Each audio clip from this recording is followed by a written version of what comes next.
And I tell you what, I've seen a lot of variations on the Willy costume. I see that out there a lot. And it's every year I see at least one. You talking about people with costumes for their dicks? No, costumes that are shaped like dicks. I see. Like I see inflatable ones. I see stuffy ones. Yeah, they look like they're hard to move in, but also pretty hilarious when you come upon them on a dance floor that's crowded. That's interesting. I don't think I've ever seen anybody dressed like a dick. Dude, you know what else is fun to wear out there?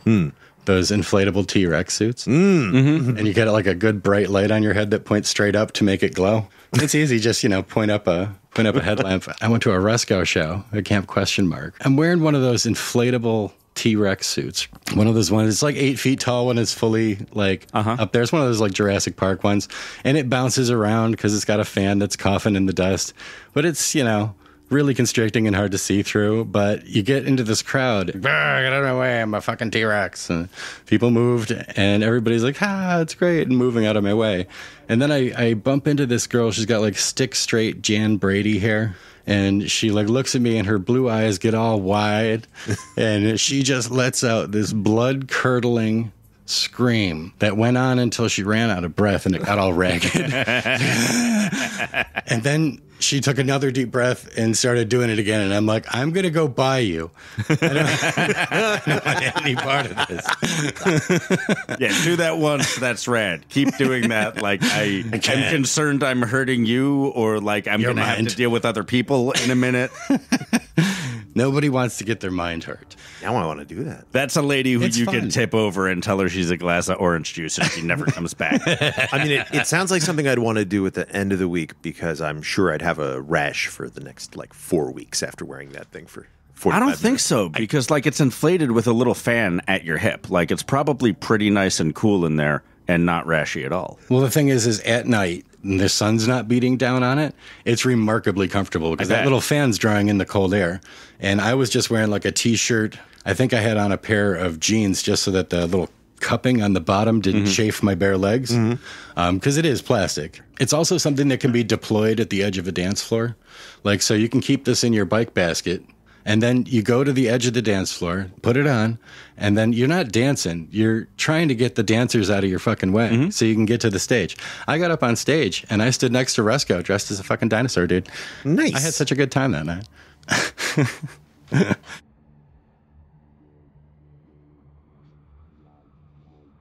Welcome to Accuracy Third. I'm Rex. I'm D-Day. I'm Beth. And today we're interviewing our dear friend and colleague, Ice. So, when is the first time you remember meeting Ice? Oh, fuck. That's a really good question. Ice, I feel like, has been an innate part of Playa the whole time I've been there, but I know I didn't meet him until 2015. Something like that, yeah. But when I met him, I felt like I had always known him, and he'd always been in my camp and on my team somehow. Yeah, so the thing about meeting people that you are previously intimate with is you always discuss them as though we were previously intimate. So any number of times before I met him, you had just turned to me and said, hey, Big Gay Andy, blah, blah, blah, blah, blah, blah, blah, blah, blah, as if I had any reference as to whom you were talking about. Well, we've got a lot of Andys. All of our Andys need a prefix. We have too many Andys. I don't remember anything specifically about it except that you had called him Big Gay Andy so many times that I was understandably expecting Big Gay Al. Right. He is he's very gay. Mm-hmm. And his name is technically Andy. And he is big. Like, he's a large man. Mm-hmm. Powerful man. Like, that's an accurate descriptor. But when you put it together like that, it sounds to my ear like super thanks for asking. It wasn't a nickname that I gave him. At some point, he may have said that a lot. I don't know. I didn't know him when that was new on South Park. I think it's really important to explain that Ice is a human being who is so camp and so drag. Ice has decided that camping with us doesn't work because we're all such squares, which is not inaccurate with what Ice wants. And with classically how our camp has been regulated. Given that Ice camps at a ranger camp, that cuts a little deep. Oh, really? Yeah. Ooh. Like a camp and a half away, and I've never gone to it because, goddamn, I'm supposed to walk all the way through our camp and cross the street and then go to the next camp on the left. I'm sorry. It's a lot. Ice is the shit. I really like Ice. Yeah. Ice is incredible. Ice took me shopping for like clothing, which is a thing that I loathe and hate entirely. And he took me for shopping for clothing in Reno, Nevada, and took me to the two places that were full of fascinating, interesting clothes and history and like all handmade by goddamn burners. And it made it slightly less horrifying.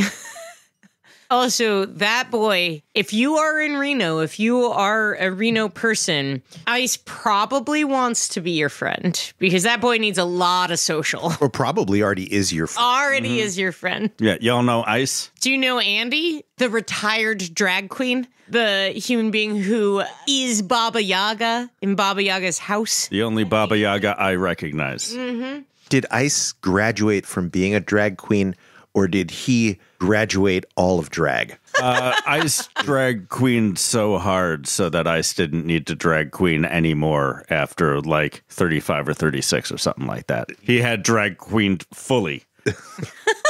There was no more drag for him to queen. If I'm not mistaken, his last drag queening was at my wedding. He was Baba Yaga after your wedding, and to say that isn't drag is probably inaccurate in some way. Whatever character he used to do as a drag queen, he retired at our wedding, I believe.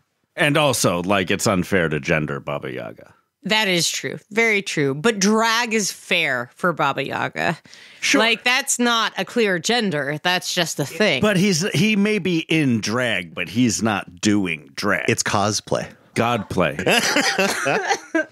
I just really love a human being who's like, I love you all and I want to work with you all, but you are all too lame for my ass. I cannot handle how tame you all are. I need to be a catty bitch 100% of the time, and I need everyone around me to be okay with that. That's why I'm leaving. I mean, he is a person who showed up to our recording session or D-Day's birthday party or whatever you want to call it with a $500 wizard hat. For me. Yeah.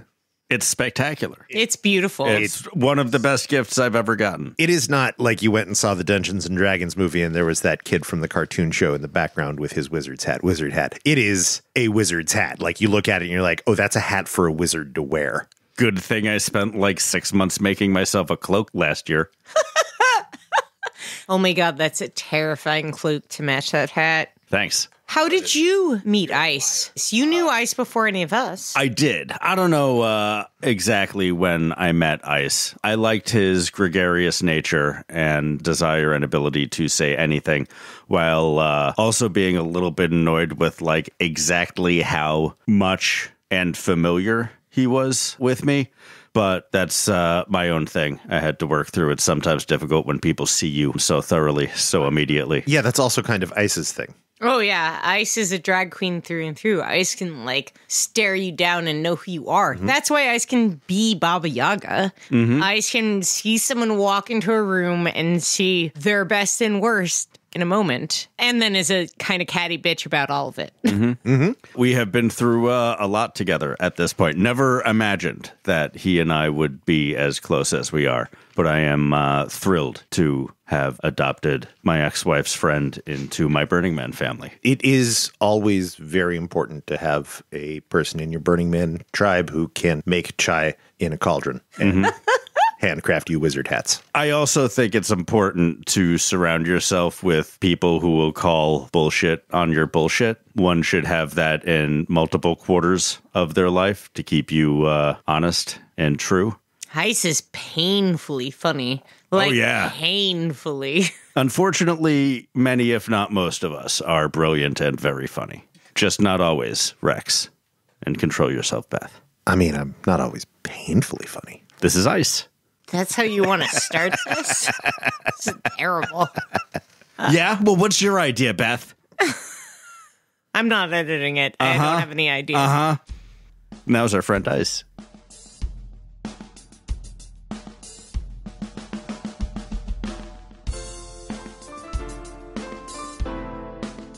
Who the hell are you? Hi, guys. I'm Ice. How are you doing? I'm glad to be here. Still a little upset your name is Ice and not Light Pollution. So I love that one. That was one of the great names I came up with that never stuck. Well, I've told you before, like the one thing I tell people when they first find out my name, which I didn't give myself, I'm not particularly fond of it, but I also gave an awful lot of burners, an awful lot of tours at the Morris Burner Hostel when I was working there.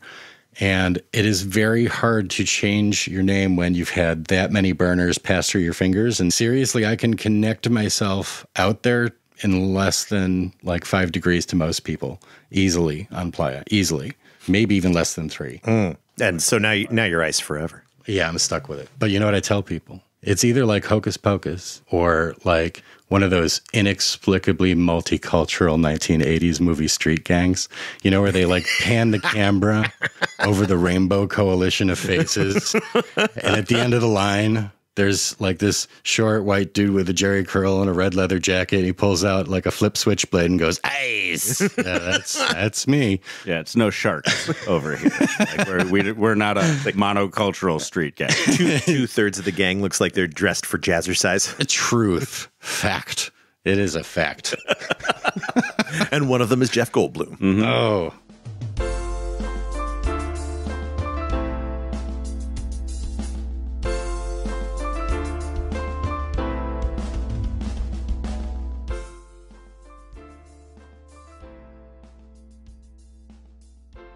So, Ice, how did you find out about Burning Man? Okay. You're going to love this because this one's actually a little bit weird. My mom had this magazine, and it was Time, or was it Life? A Decade in Pictures, 1981 to 1990. And I was flipping through that, and there's some just gorgeous pictures in that book. And one of them is this dude that looks just like Groucho Marx, you know, with the mustache and the big, and he's naked except for a red loincloth, and he's covered in tattoos. All right. But he looks just like Groucho Marx. And the caption to that picture said, Burning Man, 1989. That was it. Black Rock Portrait Studio. So it was like a white backdrop that curved, so it just looked like he was standing in the white. And I got to school the next day, and we had library that day in elementary school. So we walked in our line to the library, and I looked it up in the World Almanac. This is, 92. We didn't quite have a whole bunch of internet connectivity going on yet in the school. And I only knew one person that had a computer at the time. So I look it up, and it just said annual festival or annual art festival, Baker's Beach, 1986 to present. And that was my first contact. So that was 1992. I was in 5th grade. And I was very curious. But that was the first time I remember hearing about it, because I remember being interested right away, because Groucho Marx threw a rock at my mother once. Serious. Might be a story for another day. That's pretty legit. Yeah, the actual Groucho Marx. My mom used to camp at this place called Sacandaga Lake. It has a real thin spot and from the public campgrounds. And right across is this beautiful big white house with a huge rambling lawn. And it was Groucho Marx summer home at the foots of the Adirondacks, like near the Northampton Marina. Beautiful house. But there's a public campground less than 100 yards swimming away from you. And my mother heard that he was there, swam across, and he tried to get her off the lawn, so he was throwing rocks. He had like a basket of rocks that he was throwing. Get off my lawn. Wow. He was very old at this point. When you're Groucho Marx, you've probably earned throwing rocks at people on your lawn. Sure. Get off my lawn. Jackie Gleason threw my grandpa off a set that he was on. Oh, that's fucking rad. My grandpa made antique cars out of nothing at all. He had a full metal shop in the basement where he could just make replacement parts, because it got to the point where you're paying hundreds of dollars for a tiny little flange or something like that. And he had worked in a factory, so he just made them himself. And Jackie Gleason was in some movie that needed a 1920s period perfect car, and my grandpa had that car, and Jackie Gleason was leaning up against it with metal buttons on his jacket, and my grandpa was like, "You get off my car!" And Jackie Gleason had him thrown off the fucking set. You get off my set. Yeah, you don't fucking speak to me, my man. All right, I am Jackie fucking Gleason. Yeah. Y'all ready? I'm gonna one up this whole Let's thing. hear it. Let's hear it. Sterling Hayden, General Jack D. Ripper. Jack T. Ripper. Yeah, precious bodily fluids. pulled a gun on my dad. Whoa! Yeah, like in a movie? No, like they were homies, and they were hanging out in his boat in I think Sausalito. Oh, and this was like the 60s or 70s, and you know how people got in the 60s and 70s when they were on like the uppers and the downers and the screamers and the laughers and the shit, and he got a little paranoid and he pulled a gun on my dad and said, "You set me up." Wow! Off the boat. Jesus Christ! You got to look out for them goofballs, man. You can't get hopped up on goofballs. No, if you're hopped up on goofballs, nothing is happening. Nope. That's why they took them off the market and replaced them with lewds. That's true. And then they took them off the market. What are we going to do now?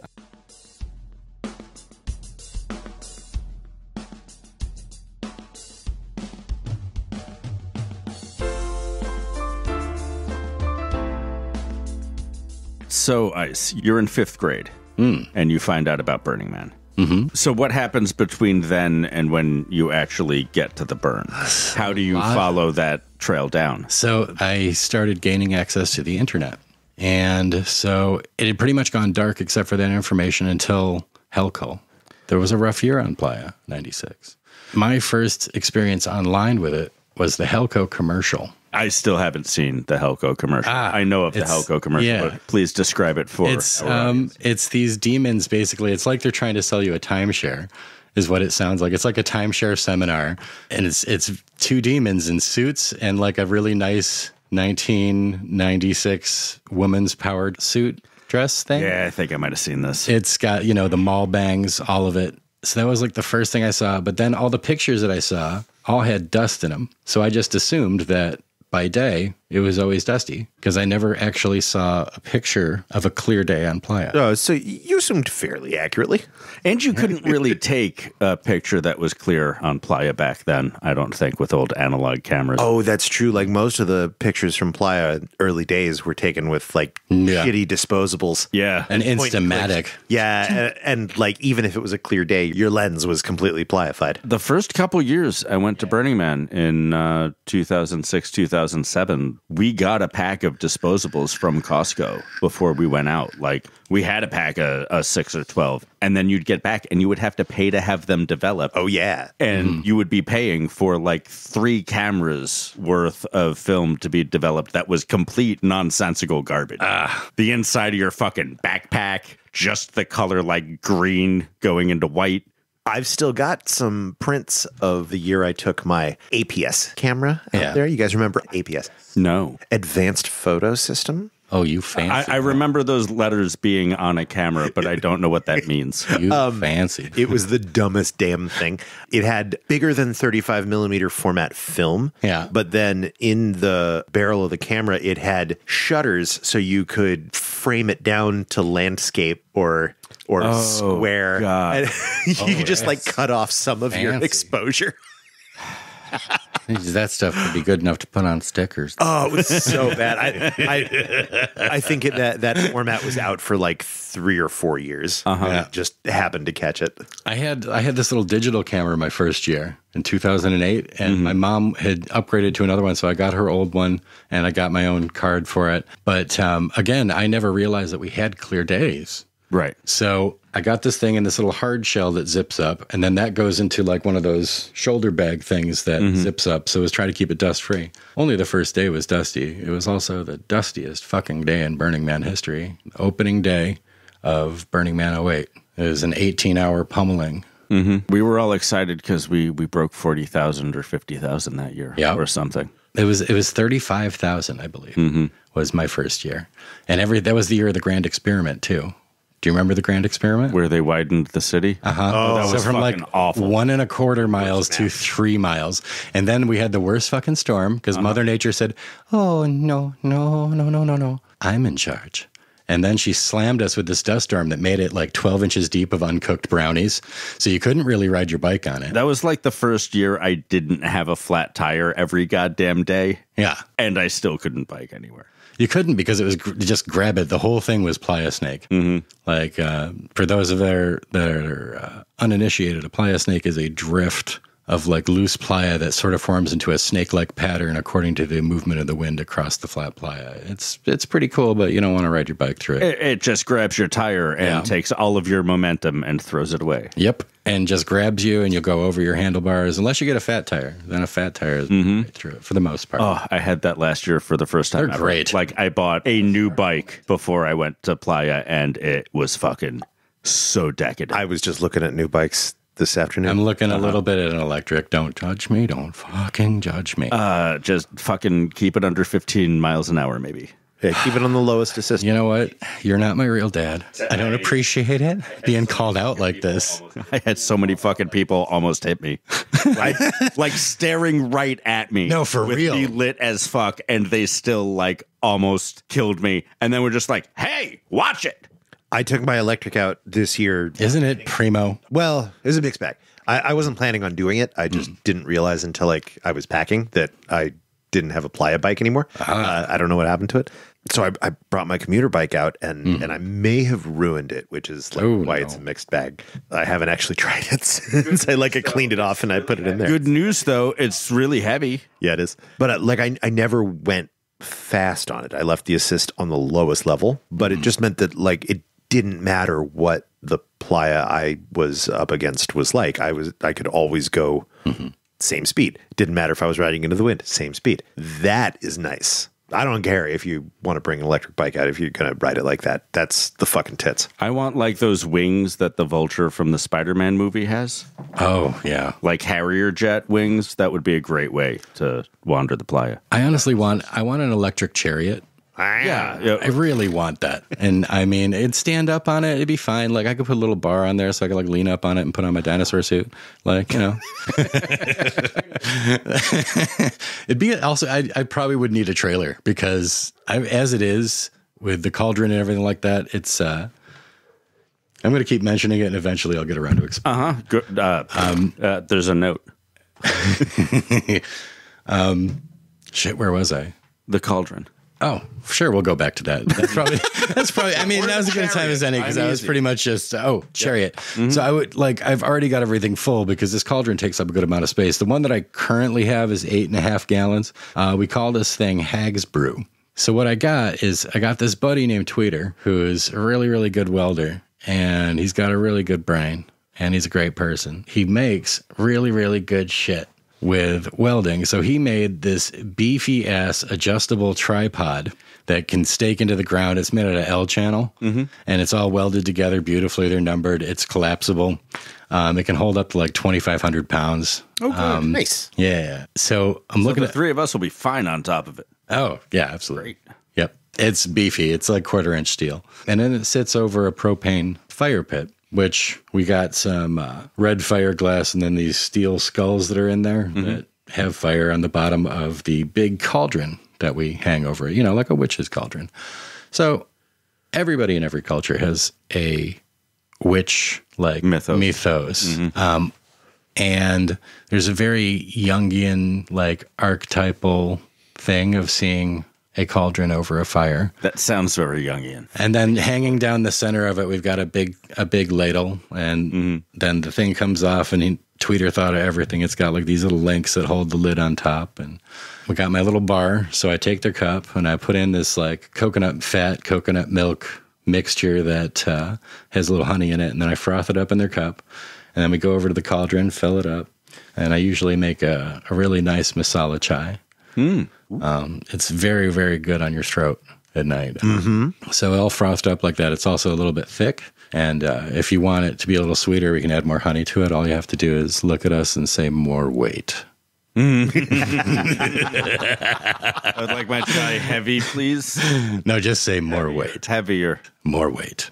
So, yeah, the whole thing's witch themed. Then I've got a 7.5 hour long playlist of witch music that ranges from international stuff. And of course, got a little Marilyn Manson. There's some Disney. Marilyn Manson is canceled, and so is Disney. Oh, know. No. Disney is uncanceled now, I guess. Disney is uncanceled. Because they're now Antifa. Business development districts are evil, even if Ron DeSantis is a prick.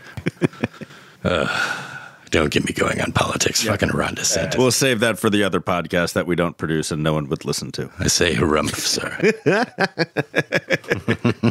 So you get to Burning Man the first time. Who do you go with? Well, what is it like for you?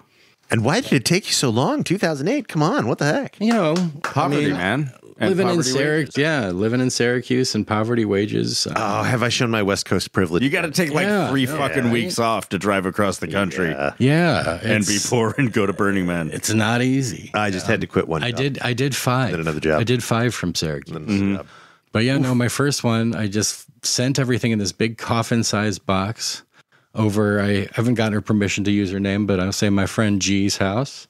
And she had just gotten together a month ago with this very lovely person. They fell in love, and then I got there like a month later, and they camped with me, which means I camped alone.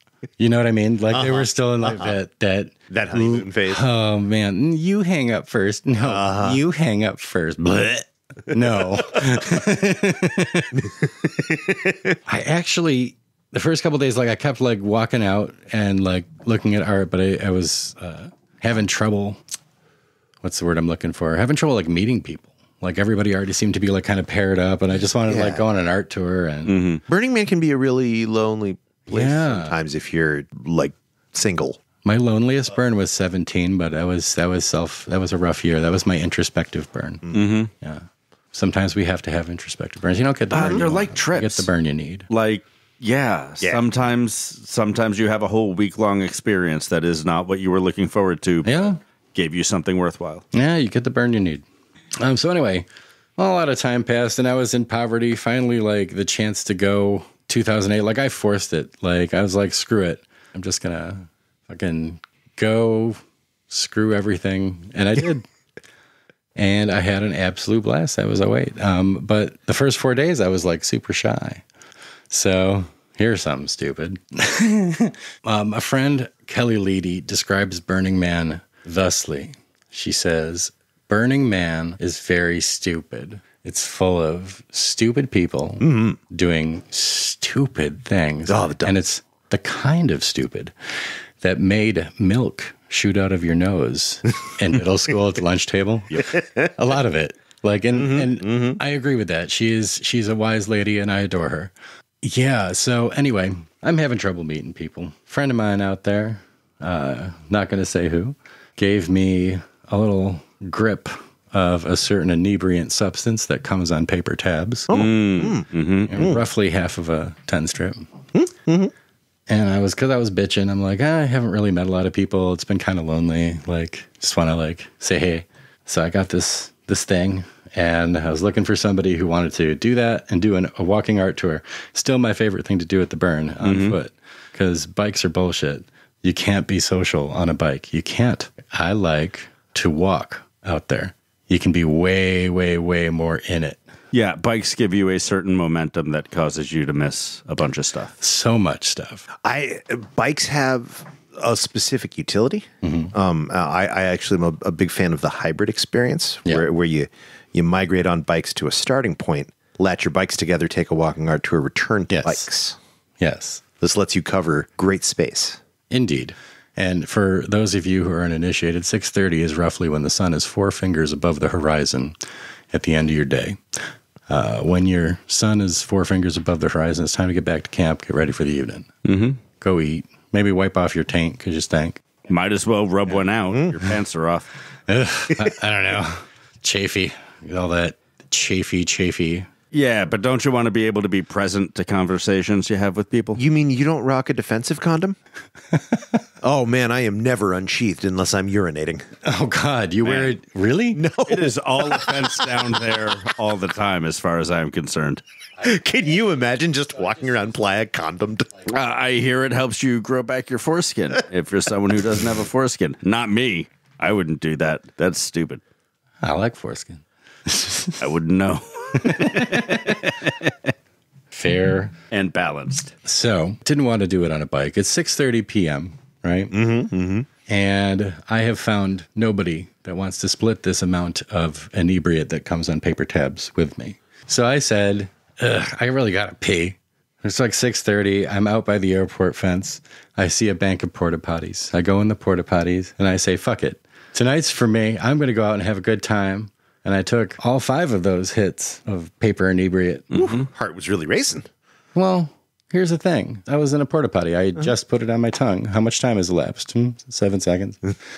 So let me go through this for the next few minutes. So I'm fine. I get out of the porta potty near the fence to the airport, and there is a dude in like a full jumpsuit with like a harness on, and he's kicking up dust and he's swearing. He's all pissed off. He's like, this fucking bitch didn't show up. What a pansy, blah, blah, blah. I'm like, ooh, a little whatever. But this is 2008. Things were a little different back then. I wasn't caring about that. I just wanted to see what was wrong with this guy, if he was all right. So I checked with him and I said, hey, man, what's going on? Bear in mind, about 38 seconds have elapsed now since I put that on my tongue. And he's telling me that the next flight up is tandem jumps only. And his person that he was going to have strapped to him, to his harness, didn't show up, chickened out. So I said, well, how long till we're on the ground? Because now I'm doing math. And, we're at about 1:30. And he's like, 25 minutes, if that's all right. And I'm like, oh, yeah, 25 minutes will be great. Because then I'll just be just starting my opening tinkles in my eyes. Yeah. My neck will be ready for jumping out of a plane. Yeah. I'm like, screw this. We can do this. So I'm running, metabolizing, mind you, picking up the metabolism, running down the fence. And this guy is shouting instructions at me while running alongside me. And when I get to the gate, they pop me in a harness. The whole thing took 4 minutes and they did 3 checks. So now we're 6-7 minutes in and I'm in this plane. I'm the last one in this plane because I'm backed up to a professional. I got a professional strapped to my ass. Right? And I'm like, well, this other person that I was camped with, she told me, say yes more. Solid advice. Honestly, I've come to call it thusly. Always say yes unless the answer is a definite no. This was not a definite no for me. Fishing off of a dock is more dangerous for your life than jumping out of an airplane. Seriously. The amount of incidents are infinitesimally small. That may be true, but I don't have a friend who saw her father die fishing on a dock in front of her.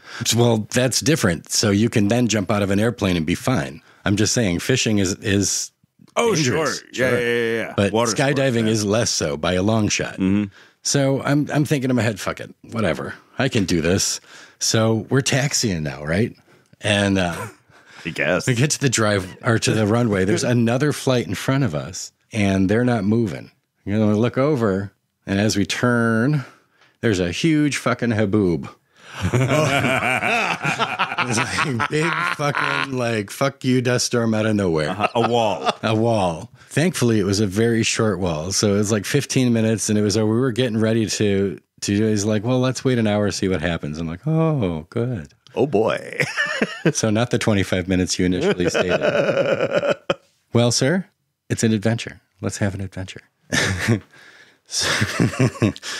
So I'm sitting there. It's warm in there. I've got a full-on disco going in my head because 45 minutes have gone by. The dust clears, takes off. We get to the end. And they make us wait another 5 minutes. At this point, it's woo. And I don't remember us taking off. For the life of me, I cannot remember that. How could you? But what I do remember is the door opening. Because I was the first one there. Yeah, that's the first whiff of trauma right there. Yeah. And I had always heard that you're supposed to jump on 2. Because they're going to push you out at 2. So the guy goes, all right, I guess we're at 4,500 feet, something like that, or 4,000 feet. I don't know. So I'm holding on both sides. And the guy goes, okay, on the count of 3, 1. And I yanked us out of the plane. I don't think the Rocketeer would do that. I'll show you, buddy. Yeah, not good. So, whatever. Oh, you're going to fucking... You're supposed to wait for 3! It was fucking glorious. Glorious. And it was just around sunset. So, the view from up there was these deep, long blue shadows that had like little twinkling LEDs in it. And on the other side, lit by the sunset, because we had like that alpenglow going on, it was bright orange. So I had the full map in that relief in front of me, and it was just like waving and melting, and I really like pulled the chute, and there was just beautiful, perfect landing.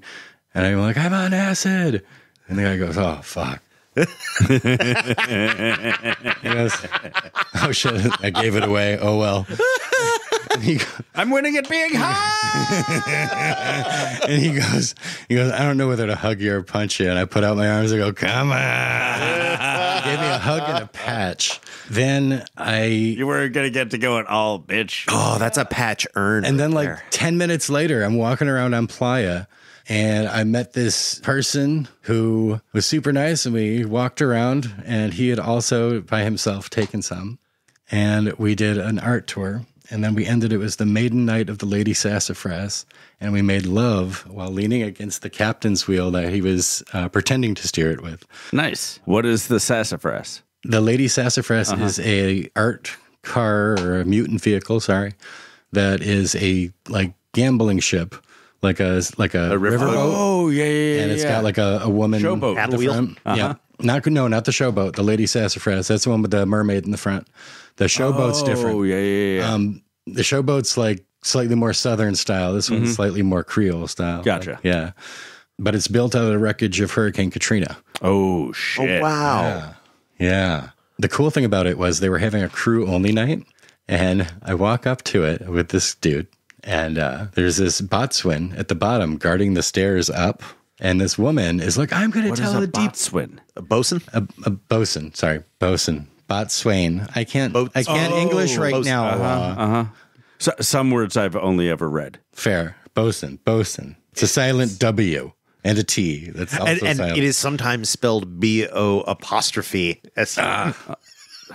I remember there was a guy with a bowler hat, just looked like Dick Van Dyke and Mary Poppins, and he was getting yelled at by this woman who was like shaking her fist, and she's like, "I'm going to tell the DMV on you," because apparently he wouldn't let her on the boat because she answered the question wrong, and he was this very classy. I don't know if he was European or like New Zealander or what, but he said, "Do you believe this fucker is not letting us have a crew only night? These people spent 5,000 hours and blah, blah, blah, and did this, that, and the other." You know, he's telling me all about this beautiful boat that I'm just walking up to very excitedly. He says, and to all of that, I ask you, can't we have a crew only night? And I said, absolutely. And he goes, so I have a question for you, to which there is only one correct answer. Are you on the crew? Yes. Without skipping a beat. Obviously. Of course I said yes. This woman apparently said, oh, no, I'm just... Shut up. Get off the boat. That's why you're wrong. I mean, it's a good reason to keep someone off your boat. I'm just saying. As someone who has never allowed anyone to tell me that I can't get on their art car. I had my first playa kiss that turned into my first playa hookup on the Lady Sassafras's front bow while it was moving. It was glorious. That sounds delightful. It was glorious. And yeah, you know what? Screw it. I had a great time that night. That was when Andy became the Andy that he is now. Yeah.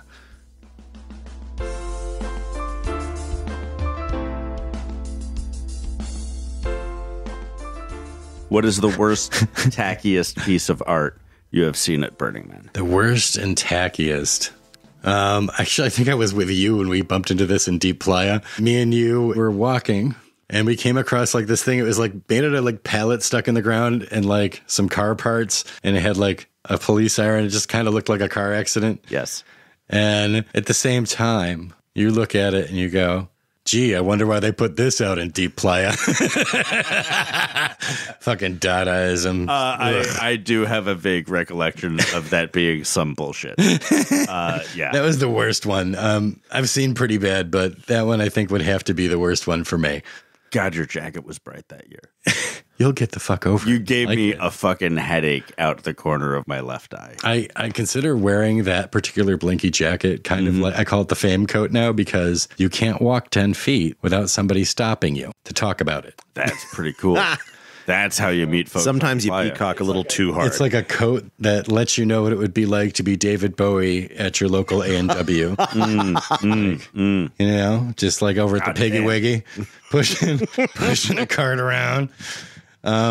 Yeah. What is a big swing and a miss? Like Catacomb of Fails? I remember that, the pyramid. Yeah, even like failing as it did, it was still impressive and cool and beautiful in its failure.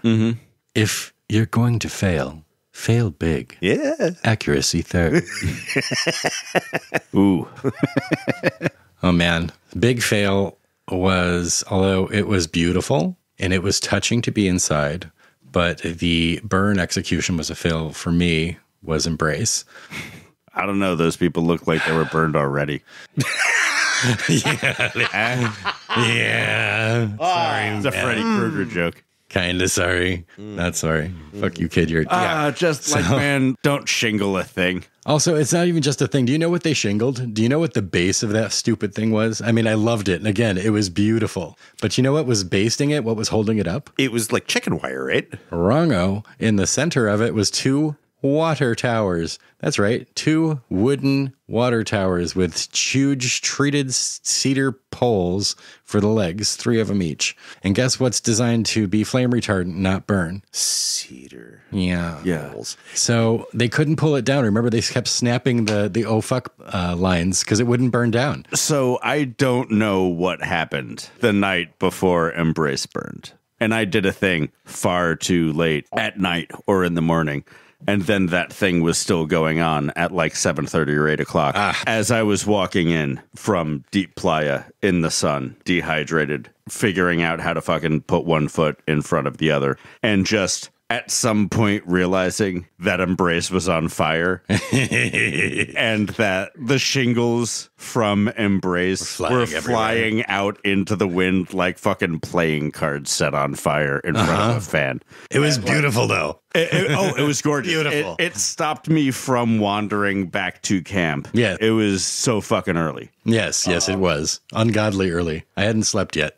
That might have been one of the years that they were doing the core burns from the regionals around the Man, which they should bring back. The official but we need more volunteers. Of Accuracy Third is that there should be A, more volunteers, and B, the core burns whenever, regionals feel like bringing an effigy to Burning Man. Or why not just burn them all at the same time as the Man? Just do the circle of regional effigies around it, burn it all at once, and get it over with. Then you only need one crew. Just saying. I'm fine with that, too. I don't care about a lot of stuff. And other things I care about too much.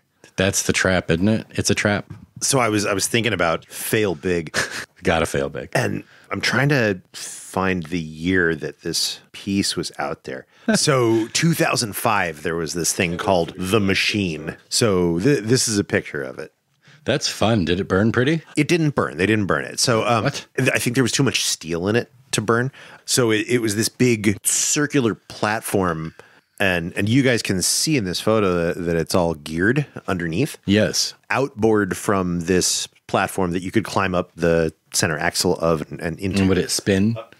It would if all 3 of the outboard human-powered turnstiles were being turned simultaneously. Then it would spin entirely 360. Each one of them could spin it partially. They were on like a big complicated slip differential. That was out in 2006 or 2007, and I played with that. Or something that worked with that mechanism. It might be that photo had the wrong date on it. Who knows? Sure. That was definitely the thing that I'm thinking of. That thing was cool as shit. And what they did instead of burning it was they pulled the supports out and collapsed it. And they did this by tying big ass fucking hawsers to them and leading them out away from the piece and having a crowd yank it down. And I came across this spectacle in a wild dust storm on a head full of who knows what. And they just pulled down a big ass art piece? I just ran into this crowd of people yanking on a hawser going, heave, heave. And, I'm going to pull on the fucking cord and pull whatever the hell is at the other end of the heave. And we were heaving and heaving and heaving. Eventually, I got bored with all the heaving because nothing was happening. And I started to walk away. What about and the hoeing, though? Yeah, I don't think they were doing any hoeing. It was just a lot of heave. So I walked away and I went about my business. And as I circled back around, they had brought out a VR lift and they were just like knocking out the legs. So it was deemed unsafe then, I take it, and the artery said, no, we're knocking this down. It was already planned to come down, and they built a perimeter. And they a knockdown perimeter? Yeah. That is the perimeter on fires and shit is 3 times for the when height, it right? falls. Yeah. It's got to be like 3 times the height or something like that. I think it's the width. Twice the height? Okay. Cool. Yeah. I still would have burned it because I think the steel would probably be easier to transport out with all the wood stripped off of it. Just saying. Maybe. Obviously, it was deemed unsafe. But yeah, you've heard of the Hammer Squad before, right? I don't know what they're actually called, but they're like these. Well, they're called the Hammer Squad. I'm not sure if they're artery or if they're DPW, but basically, if your piece isn't lit at night, they put up warnings and leave you like a sticker, but eventually they come out and take down your piece. Nice. Like, rejected. You have not handled this. Disassemble. That's fucking great. They're just kind of ought to be that. Hammer Squad. Mm-hmm. So when did you start volunteering your time? That would have been, what was it, 2013 D-Day? I assume it was because of me. Yeah, it was definitely because of D-Day. You got hooked in. I spread that access to tickets around as soon as I got it.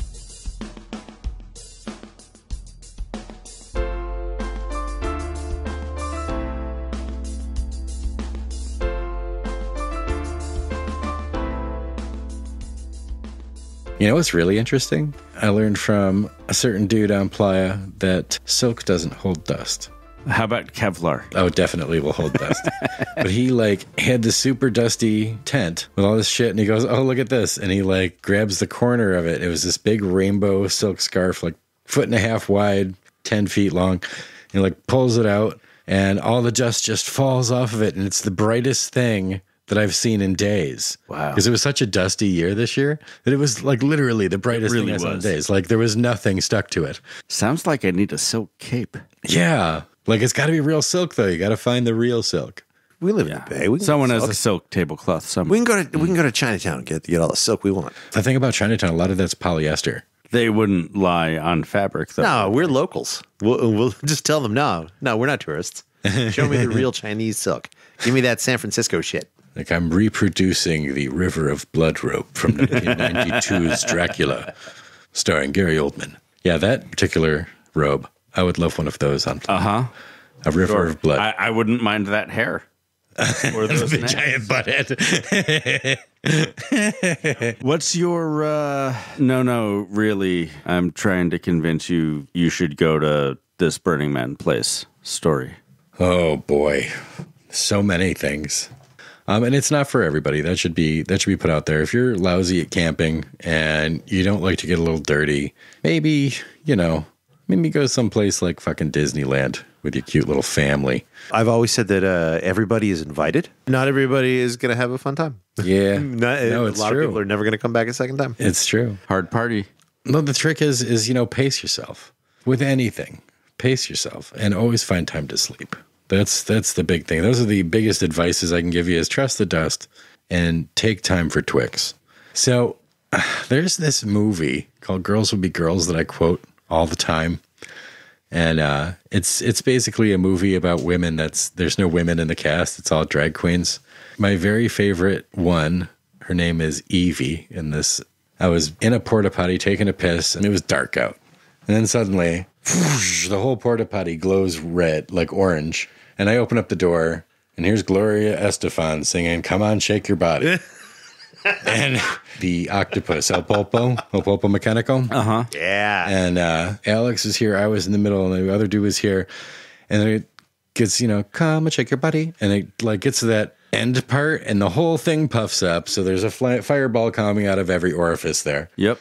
And it was really hot, so I went like this, and I look up, and there's my favorite B-movie actor, this person that I quote all the time out there. His name is Jack. And I instantly said to him, I said, oh, my God, you're Jack. I'm not going to say his name. I don't know if he wants to get mentioned, but really, really, really cool. You never know who you're going to meet. And also the little conversations that you keep having out there. And just the little moments really just make it something special. It's so hard to explain. It's not the big stuff for me that makes me keep going back. It's the little stuff, the little interactions. It's lovely. Yeah. There is a higher percentage of interesting persons per capita out there than anywhere else. It's crazy. Like, it's just a backdrop. Sure, you could argue that the desert itself is just a backdrop for the art. But the reality is the art is the backdrop for all the interactions. Mm-hmm. That's what it comes down to for me. Yeah, it's the community that comes together for the art. Oh, absolutely. And I know that, like, sometimes the DPW, they get a little crusty with the participants. No, well, not anymore. That's all changed. But the reality of the situation is I think they know deep down that they couldn't have this thing and be my favorite fuckfaces if the participants didn't come and use the city that they built. Yeah, we're doing it for them. Exactly. Mm-hmm. So we're doing it for us. It's a symbiosis, not so parasitic as you think. Oh, I love my DPW fucks, my favorites. So there was this one time. This one time at Burning Man, I was in the black hole, although there was like a DPW party going on. At the black hole? It was during teardown, so there was a whole bunch of DPW. Oh, okay. Right. And there was like this big party, and this guy like kind of like walks up to me and like shoulders me, and I'm like, excuse me, brother. And he's like, I'm not your brother. So my response was, all right, sister. Like, far be it from me to assume your gender, boss. Like, sorry. Whatever you want, Daddy. He was so mad, but he didn't swing. Good. Yeah, I like to keep my teeth right where they belong.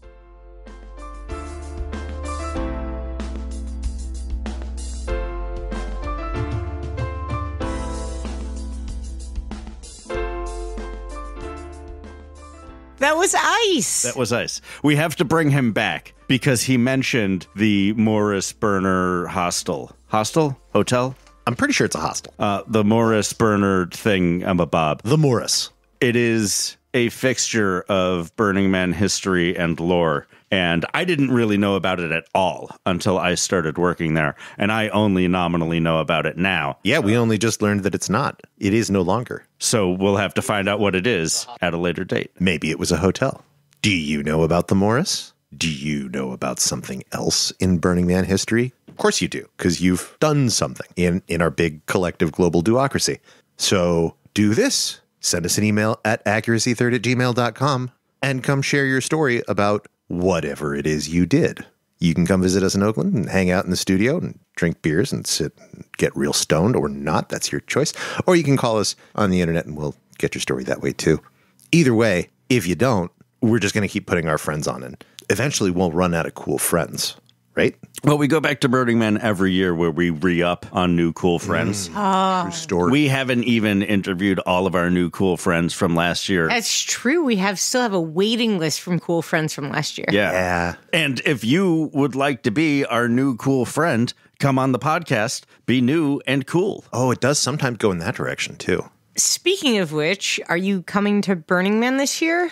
There are a couple of things that if you want to do, we would appreciate you doing. One is tell us what the cool shit you're doing is. Send us an email and let us know the neat fucking shit you're doing. We are much more likely to show up and check out your shit if you let us know directly. And you can email us at accuracy3rd@gmail.com. The other is we have a listener appreciation party every year on Wednesday. And it's getting towards the time of the year where we announce where it's going to be or start figuring out where it's going to be. And so maybe you want to host us. Oh, we can do it in my tent. We could. It's always so poorly attended. We could totally do it in your tent.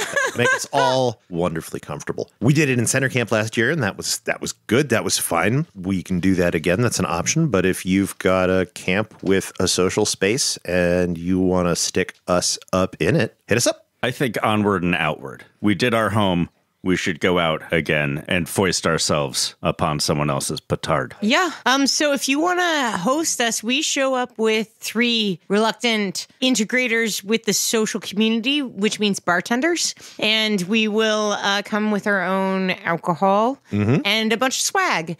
So if your camp has open space and you think it might be fun to host us, we will drag several dozen human beings to your camp. Is it several dozen? Isn't it like like 100 or 150? Several score. That Feels like several dozen. 150 to 200 people. It's so many people to me, but probably not that many people compared to like a large rave camp or something like that. We'll have a party at your place. Be prepared for a party. If you have a small place, it'll be assholes to elbows. The music in this episode was by me. Why not? Or someone else. Who knows? Yeah, probably me. It feels like a me episode. When I have one of my friends on, I like to beep and boop them the way that I know how. If you beep and boop and would like to beep and boop along with us, also hit us up because we always love featuring music from our listeners and community. Yeah, and come talk to us. Like, hey, do you think you have more interesting stories than Ice? I doubt you do, but you might try. We are welcoming. We're not off-putting. Come talk to us. And it's way more fun if you come talk to us in person in sunny Oakland, California. Ooh, and while we're doing calls to action, here's a couple more. These are all the things that you listen to the end of the podcast for us to tell you. First, recommend us to your friends. Like and subscribe. Help us grow the podcast. The more people whose ears we are in, the more likely we are to have interesting stories on the pod.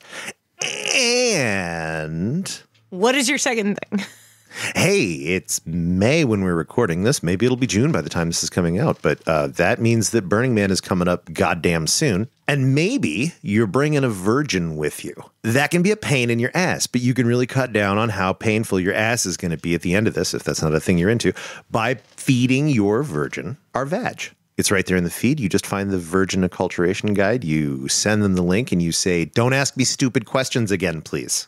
Yeah, there's also our survival guide where we get continuously more drunk and less useful. It is a far less useful document. The vag is about culture. It's concise. The fucking survival guide is three people who never wanted to make this rambling on into drunkenness about the thing that they love. It was a lot of work, and it is comprehensive. And if you don't know anything about Burning Man and don't want to read about Burning Man for yourself, you listen to us for like 3.5 to 4.5 hours.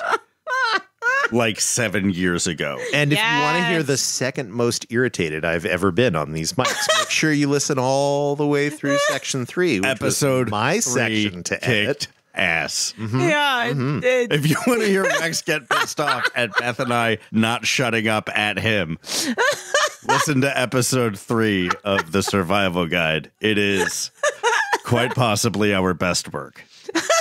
As friends, not podcasters. This podcast is brought to you by our patrons on Patreon. Yeah, that's Thank you, that's the patrons. thing. I believe I have sent all of you all of the codes that you need to listen to stuff in your ears. If you don't have it, email us at the email address that one of our listeners last year at the Listener Appreciation Party made fun of me for telling them in the moment because they know what our email address is already. We do say it at the end of every episode. Every It's episode. also the name of the show. I hate that it's so hard to spell. It's the name of the show.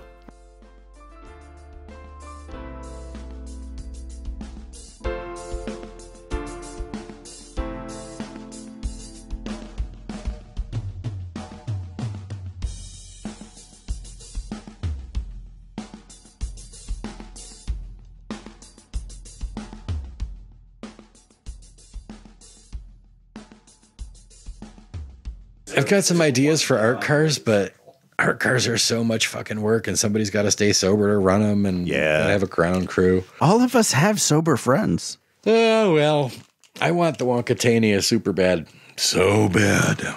That wouldn't be too hard because if you're doing it to scale, it's not big. I want it screen accurate. No, and it seats 9. Yeah. Oh, yeah, I've thought of it. The original plans just sold to an anonymous buyer. Well. Right. And the original Wonkatania itself is actually missing or got disposed of. So the fact is we have Gene Wilder's height and we have him standing directly on the opening of it. So he's the exact same distance. So as far as scale goes, we can use screenshots. ChatGPT can tell you that in like several milliseconds. That's great. Uh-huh. Thank God for our artificial intelligence overlords. It's just fast Wikipedia. It's It is. colloquial Wikipedia. It's Wikipedia with the answer of what to ask. Mm-hmm. Yep. You could like build it on like a luggage cart frame. Lots of little industrial vehicles could make a Wonkatania. I would be on board for labor in constructing that. Fun, because I would need somebody with more know-how than me. I don't build as much. I probably could if I put my mind to it, but I want some better quality than my unpracticed hand. Yeah, I'm no engineer, but I'm handy and follow directions well. We would need a good art lead. I will draw shapes and promise to do nothing beyond that. That said, art cars can also be a lot of shit. Like, oh, I did it once. I'm never doing it again. What a bullshit way to interact with the bird. I just think that one is particularly nice being that size and scope.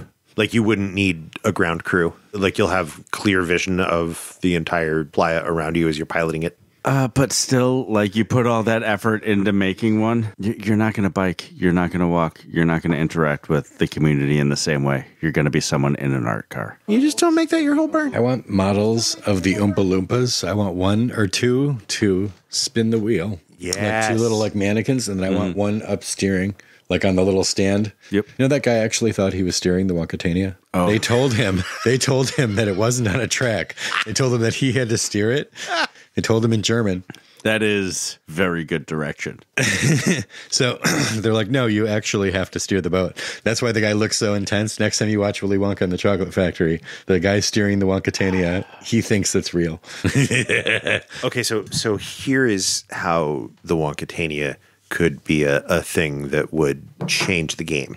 Imagine if there was an art car that rolled up on you playing that wonderful, dark, horrible song. Which one? Oh, the dun dun dun dun dun, the tunnel song. I'm blue, da boo dee, da boo da, boo da boo dee, da boo da boo dee, da boo da. If I were green, I would die. If I were green, I would die. And you turn around and it's the Wonkatania, and the Wonkatania is edible. You want an edible art car? Yeah. I don't know. Not entirely, but there's all sorts of little like That's pretty fucking cladding cool. elements that you could make edible, and you just like bring a stock of them and reapply. You that's just not a put a bad bunch of fucking divots in it, and you fill them up with Cream and dust. some of them cream and dust, some of Gumdrops. them like maybe you get a cupcake. Or maybe like, M&M's. Scoops. It's disgusting. I'm down. Sour hard candies. Hard candy is really nice out there. Have you ever seen the Candy Bomb? No. So this guy, he's wonderful. He's like working on his 4th iteration of it or 5th iteration now. But I want to say he's called the Candy Bomb, but he's got this 3D printed backpack that looks like it's full of like trypophobic craters, like super creepy looking. And then each one has this magnetized disc inside of it, or not disc, like a tin, like a metal tin, sticks in with a magnet, pull it out and take out whatever candy you want, put it back. And he just keeps restocking it. And it's got like 30 of them with all different kinds, like Sour Belts, M&Ms, and it's all refrigerated. And it's so nice. It's so nice. He rolled up on my camp one night, and he's just the most interesting looking dude. And it really does look like this big trypophobic dome on his back, like a turtle shell. I want like wax Dracula teeth. Does he have those? He did have wax teeth. Oh god, that's disgusting. Is the worst.